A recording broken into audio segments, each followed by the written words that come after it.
루카가 전한 거룩한 복음입니다.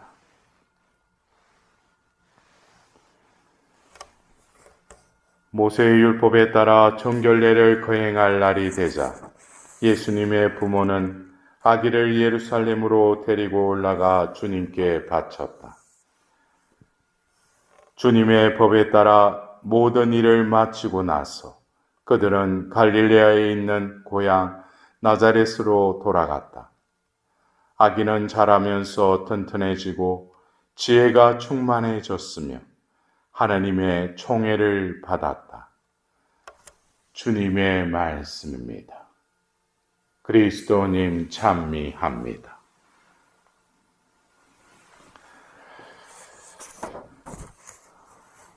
우리는 이 성탄 대축일에 8일 축제를 지내면서 오늘 우리는 이 성가정 축일을 지냅니다. 이 성가정 축일은 먼저 우리가 기도하고 또 여러분들의 그 기도 중에 여러분들에게 주신 그 가정이라는 그 고귀한 공동체가 성가정이 되기를 바라는 여러분들의 영혼 또한 오늘 이 축일을 맞이해서 하나님께 또 기도를 바치리라 믿습니다. 근데 우리가 먼저 이 강론을 시작하기 전에 오늘 이 교회에서는 이 성가정 축일이라고 우리가 기리고 있지만 그 앞에 예수, 마리아, 요셉의 성가정 축일이라고 오늘은 명명하고 있습니다. 이것은 우리가 생각하는 성가정의 이미지와 실제로 2000년 전 예수님이 이 땅에 오심으로써 결성되었고 완성된 그 가정, 또 구성원들인 마리아 요셉의 그 부부의 그 모습을 우리는 바라봐야 할 것입니다. 그래서 어쩌면 여러분들이 원하는 그 성가정은 어떤 가정입니까? 여러분들 한번 떠올려 보십시오. 성가정 하면은 어떤 요건이 갖춰져야 하겠어요?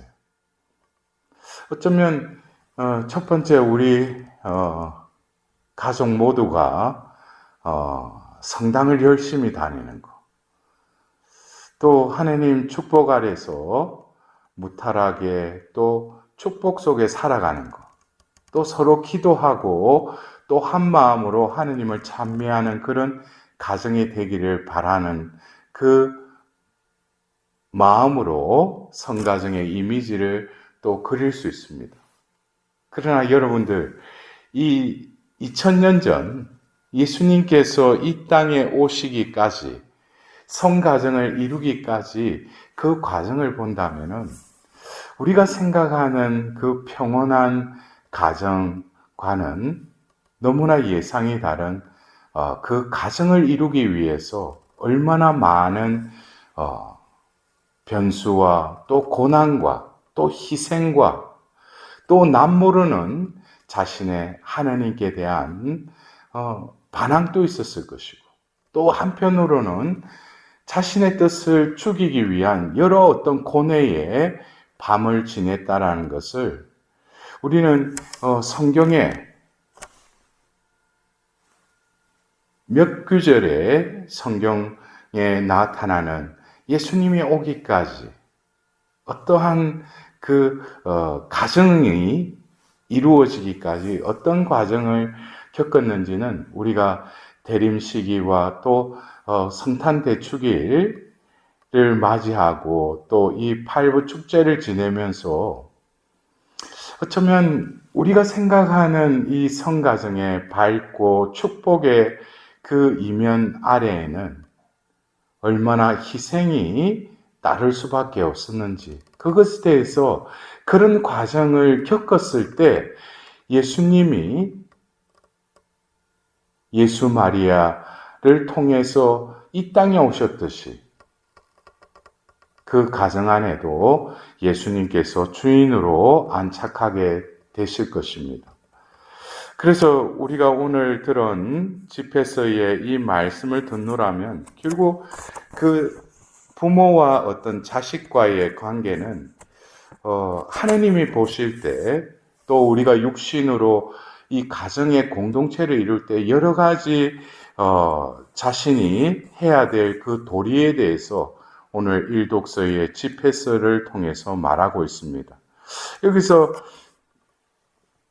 문득 그 집회서 3장 13절에 그가 지각을 잃더라도 인내심을 가지고 그를 업신여기지 않도록 내 힘을 다하여라. 이 말씀을 읽고 마음에 담으면서 요즘 어쩌면 그 나이 들은 그 부모들이 또 치매에 걸리고 또 여러 가지 정신이 혼미해서 또 실수를 하고 어떤 때는 예측하기 어려운 그런 상황이 전개됐을 때 인내심을 가지고 또 그를 업신여기지 않도록 내 힘을 다하여라 라는 이 성경의 말씀이 다시금 이렇게 떠올려집니다.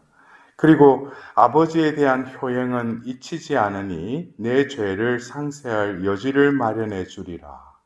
이 말씀을 통해서 우리가 부모에게 공경하고 효도를 하는 것은 하나님께서 다 눈여겨보고 계시다는 거예요.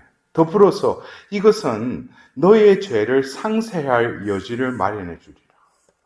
나의 어떤 죄를 또 키워 갚을 수 있는 기회라는 것이죠. 그래서 이 집회서의 이 말씀은 결국 이 가정 공동체는 그냥 서로 잘 지내기 전에 하나님께서 함께 계실 뿐만 아니라 오늘 그 주님의 말씀의 귀를 기울이는 이든 제 어머니를 편안하게 한다. 그리고 장수도 하게 된다. 그러니까 이 부모에게 잘하고 또 자식이 또 도리를 다하는 것은 이것은 하나님께서 축복해 주시는 통로가 된다는 것입니다. 그리고 우리는 또 이 콜로새서의 이 독서의 말씀을 통할 때 하나님께 선택된 사람, 거룩한 사람, 사랑받는 사람답게 마음에서 우러나오는 동정과 호의와 겸손과 온유와 인내를 입으십시오. 여기서 그랬어요. 무엇을 행하라기보다는 입으십시오. 이것은 결국 뭡니까?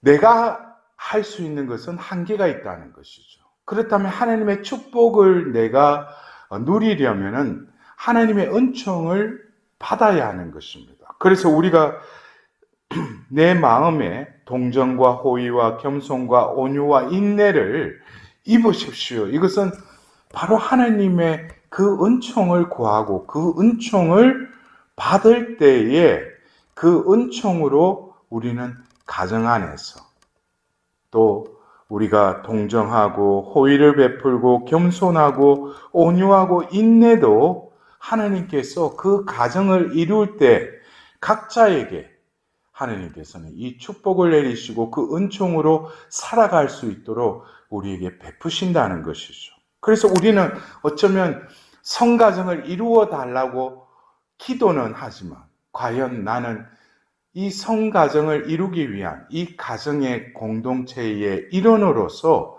나에게 부족한 덕목, 내가 또 닦아야 될 어떤 덕이 어떤 것이 있는지를 성찰하고 또 그것을 내가 닦는 것이 아니라 하나님께 청하여서 하나님께서 그것을 채워주실 때 그 부족함을 채워주시고 또 너무나 이 세상 것으로 또 넘칠 때는 그것을 피울 때 비로소 그 은총이 그 가정 안에서 이제 움직이기 시작한다는 것이죠.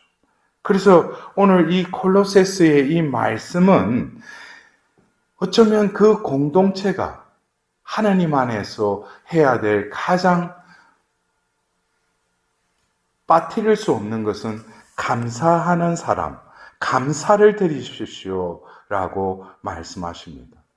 여러분들, 우리가 어떤 가정 안에서 감사를 드릴 때는 어떤 좋은 일이 생겼을 때, 이를테면 남편이 좋은 지위에 오르거나 또 자식이 좋은 배우자나 또 일이 좋게 풀렸을 때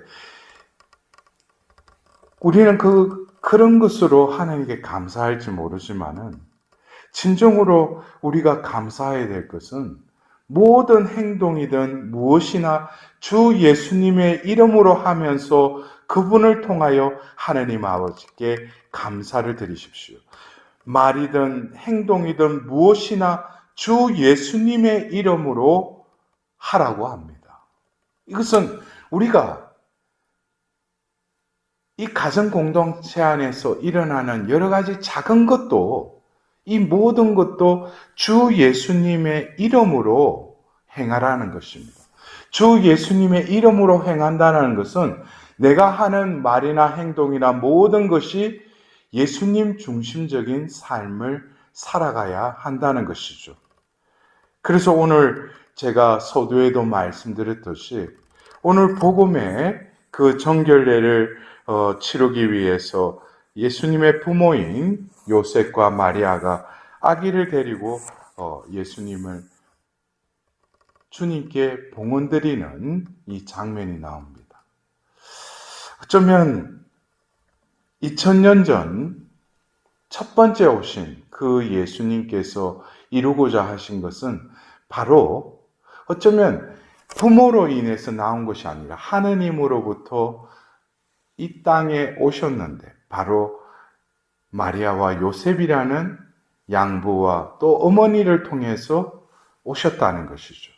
결국 우리가 볼 때는 내가 부모가 된다는 것도 그냥 좋아해서 결혼해서 자식을 놓는 어떤 육신적인 차원에서의 그 가정이 아니라 내가 가정을 이룬다라는 것은 우리 집에, 우리 가정에 예수님이 오시도록 마리아와 요셉과 같은, 우리는 성경에서 보면은 마리아가 어떻게 그런 일이 있을 수 있습니까? 할 때 그 가브리엘 대천사에 또 말씀을 듣고 말씀하신 대로 저에게 이루어지기를 바랍니다 라고 응답한 마리아와 또 약혼녀가 임신한 것을 알고 남모르게 파오나르교로 마음을 굳게 했던 그 요셉이 꿈에 천사의 그 아렘을 받고 또 아내로 맞아들입니다. 어쩌면 이러한 상황들은 우리가 이해될 수 없는 상황이죠. 그러나 인간적으로 또 세상에 다른 누구에게도 말해도 이해할 수 없는 그런 상황들 속에서도 이 마리아와 요셉은 성령으로 말미암은 이 모든 일에 순응하고 또 자신의 의지를 가감하게 옮깁니다. 이것이 어떻게 보면은 한 가정을 이루기 위해 남녀가 결합한 이 삶에 있어서 진정으로 예수님은 그들의 자식이기도 하지만 바로 하나님이 그들을 통해서 이 땅에 그 공동체를 거룩하게 해 주실 수 있는 그 중심에 예수님이 임하셨다라는 것이 어쩌면 이 성가정의 핵심적인 요소가 아닌가 싶습니다. 그래서 우리는 어떤 예수, 마리아, 요셉이라는 어떤 구성원을 보고 우리 집도 저런 집이 되었으면 좋겠다라고 하지만 엄밀히 따지면은 예수님은 신이셨죠. 그렇다면은 마리아와 요셉의 그 성경에 나오는 그들의 마음을 바라보면서 결국 그 부부를 통해서 하나님께서는 자식이라는 축복의 선물도 주시지만 그들 가운데 예수님이 임하셔서 바로 예수님이 그 가정의 중심에 모실 때 그것이 바로 성가정이 될 수 있다는 것입니다. 그래서 우리는 오늘 그 아기 예수님이 크면서 튼튼해지고 지혜가 충만해졌으며 하나님의 총애를 받았다. 이 총애를 받았다. 하나님의 그 사랑을 받았다는 것입니다. 부부가 진정으로 그 자녀들을 진정으로 하나님의 총애를 받고 커가기 위해서는 먼저 자신들이 하나님 사랑 안에 머물러야 할 것입니다. 그리고 하나님 사랑으로 서로 일치해야 할 것입니다. 그럴 때 하나님께서 주신 그 축복의 선물인 자녀들도 그 사랑의 유대감 안에 다시금 또 다른 사랑으로 잉태되고 또 그들이 커서 또 다른 배우자를 만나게 되고 또 그 사랑의 축복은 계속 흘러갈 것입니다. 우리는 오늘 이 예수, 마리아, 요셉이라는 나자렛 그 성가정, 우리는 성탄 대축일에 그 베들레헴에 누일 곳도 없는 그 동물들이 있던 그 마구간의 구유에 예수님이 놓여 있는 것을 우리는 보았습니다. 그 가난, 또 이 모든 일을 불평하지 않고 받아들이는 그 겸손과 인내, 이것을 바라보면서 내가 바라는 그 성가장의 그 응답을 받기 위해서만 하나님께 기도할 것이 아니라 이 성탄 시기에 바로 그 누추한 그 구유에 누워 있는 그 아기 예수님을 보고 그 기쁨과 한의에서 하나님을 찬미하고 있는 예수와 마리아와 요셉을 우리는 다시금 바라봐야 할 것입니다. 세상적인 재물과 또 지위와 또 우리 집에 좋은 일만 있기를 바란다면 우리는 다시금 나자렛 성가정, 특히 예수님이 태어나셔서 그 머물고 계신 그 마구간을 우리는 다시금 바라봐야 할 것입니다. 비워져 있지만 하느님의 사랑으로 충만한 그 예수, 마리아, 요셉의 그 성가정, 그 가정이 어쩌면 오늘 우리가 응답받아야 되고 또 기도해야 할 그 성가정의 이미지가 아닌가 싶습니다. 그러기 위해서는 오늘 우리가 이 독서의 그 콜로새서의 그 말씀처럼 모든 말과 행동이나 무엇이든지 주 예수 그리스도의 이름으로 하면서 그분을 통하여 하나님 아버지께 감사를 드리는 우리 각자가 될 때, 그런 구성원을 통해서 하나님께서는 그 가정 공동체에 머무시면서 그들의 하는 모든 일에 하나님의 그 축복이 함께 하리라고